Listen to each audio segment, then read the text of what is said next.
Number 1 पर MCQs आता है, वो है Mubarak Shah Khilji was the ruler of Sayyid dynasty. ये सेकंड रूलर था, यहाँ पर सेकंड होगा, ठीक है। उसके बाद दूसरे नंबर पर एमसीक्यूज आता है, at the point did Mubarak Shah begin using coin and the khutba Friday sermon in his own name. अब देखो, ये बादशाह था तो इसने ये कोइन अपने नाम की इंट्रोड्यूस कराई थी, सिक्का अपने नाम का बनवाया था। उसके बाद सरमन खुतबा जो होता है जुमे की नमाज में, वो अपने नाम का बनाया था। At the time of his coronation, coronation का मतलब होता है जब इसकी हुकूमत थी, जब इसका रूल था, जब ये रूलर था, जब अपनी हुकूमत में आया, तो ये इसने काम किया था। उसके बाद थर्ड नंबर पर एमसीक्यू आता है, which sultan founded the city of Mubarakabad on the bank of river Yamuna. अब देखो, जब मुबारक शाह बादशाह बने तो इसने मुबारक शाह बाद सिटी बनाई थी। ये रिवर है यमुना, इस बैंक का मतलब होता है किनारा। इस नदी के इस रिवर के किनारे पर इसने एक शहर बनाया था जिसका नाम था मुबारकाबाद, आज भी मौजूद होगा। तो ये मुबारक शाह ने किया था काम, ठीक है। इसको सिलेक्ट करें, दूसरे बादशाह के नाम लिखे हुए हैं लेकिन आपको सब गलत है, मुबारक शाह खिल करना है।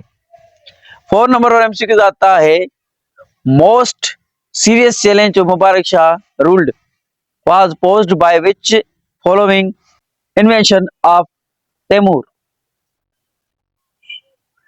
ये कहा गया है कि कौन से बादशाह थे जिसको सीरियस चैलेंज हुई थी और उसको धमकियां मिल रही थी, किस बादशाह से मिल रही थी? वो बादशाह उस दिन रेबलियन ऑफ जसरात खोखर, जसरात खोखर भी एक सल्तनत का बादशाह था जो इसको धमकियां दे रहा था, इससे जंग लड़ने के लिए कोशिश कर रहा था, ठीक है। वो 5 नंबर पर एमसीक्यू आता है, how did Sultan Mubarak Shah meet his end in his 1434 AD. अब ये यहाँ पर एंड होता है, तो ये इसका एंड कैसे हुआ ये पूछा गया है एमसीक्यूज में। इसका एंड होता है, ये एमसीक्यूज होता है, ये लिखा हुआ है असासिनेशन, इसका कत्ल हुआ था। असासिनेशन का मतलब होता है कत्ल, इसका कत्ल किया गया। 6 नंबर पर एमसीक्यूज आता है, how did Mubarak Shah deal with suzerainty of the Timurids and Shahrukh. अब देखो, ये लिखा गया है एमसीक्यूज में, वर्ड थोड़े मुश्किल लिखे हुए हैं। जब मुबारक शाह खिलजी सुपीरियर थे सबसे ज्यादा, ठीक है, इसका मतलब है, तो ही offered nominal allegiance while exercising independent. इस एमसीक्यूज का मतलब है छोटी छोटी और भी रियासतें थी और भी बादशाह थे। मुबारक शाह ने फ्राइडे का जो खुतबा शुरू किया उसमें ये बताया कि आप सबके ऊपर मैं हूँ, सुपीरियर मैं हूँ, ये इसका मतलब है सुपीरियर, ठीक है, सुपीरियर मैं हूँ। ये तैमूर को भी कहा, तैमूर बादशाह था और शाहरुख ये भी बादशाह थे उस दौर में, तो इसको भी कहा कि मैं आप सबसे ऊपर हूं और मैं इंडिपेंडेंट हूं। खुतबा भी इसने अपने नाम का बनवाया और सिक्का भी बनवाया, ठीक है। ये एमसीक्यू इस तरह से था। 7th नंबर पर एमसीक्यू आता है, who ascended the throne after the death of Mubarak Shah. अब मुबारक शाह की डेथ होती है, असैसिनेशन होती है, इसका कत्ल होता है, उसके बाद तख्त पर कौन चढ़ा? बादशाह का ये तख्त होता है, ठीक है, इसको कहा जाता है थ्रोन, ठीक है, ये होता है थ्रोन। एसेंडेड का मतलब होता है चढ़ना। तो मुबारक शाह खिलजी मुबारक शाह सैयद के बाद एसेंडेड थ्रोन कौन चढ़ा? मोहम्मद शाह, इसको कल पढ़ेंगे, ठीक है। तो हम जो है ना पाकिस्तान हिस्ट्री की इस तरह से चेन बनाते जा रहे हैं, जो एमसीक्यू इंपॉर्टेंट भी नहीं है ना वो भी मैं आपको पढ़ाता जाता हूँ, जैसे कि ये चेन बनती जाए, याद करने में तारीखें डेट्स आपको आसानी लगे, ठीक है। 8 नंबर पर एमसीक्यू आता है, what was the key distinction between the Khizr Khan and Mubarak Shah.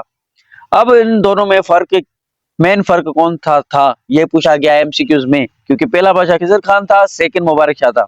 Khizar Khan refrain from using coin khutba in his name while Mubarak Shah dead.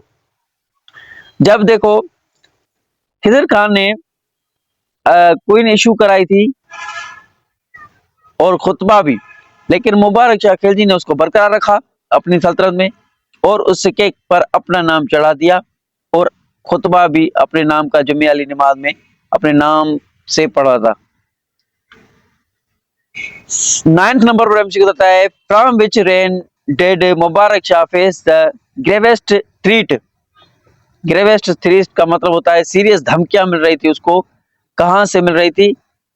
His authority, जब ये बादशाह थे, हिज अथॉरिटी जब ये बादशाह थे, पंजाब के खोखर इसको धमकी दे रहे थे, इसके लड़ने के लिए इसको उकसा रहे थे। 10th नंबर पर एमसीक्यू आता है, for how many years did Mubarak Shah rule. Mubarak Shah Sayyid ने कितने साल हुकूमत की? ये 13 साल तक हुकूमत की। 1421 से लेकर 1434 तक इसकी हुकूमत चली। उसके बाद नेक्स्ट रूलर आया सैयद डायनास्टी का। अब देखो, ये लास्ट सैयद डायनास्टी बची हुई है। उसके बाद लोधी डायनास्टी, बहलुल लोधी पढ़ेंगे सबसे पहले।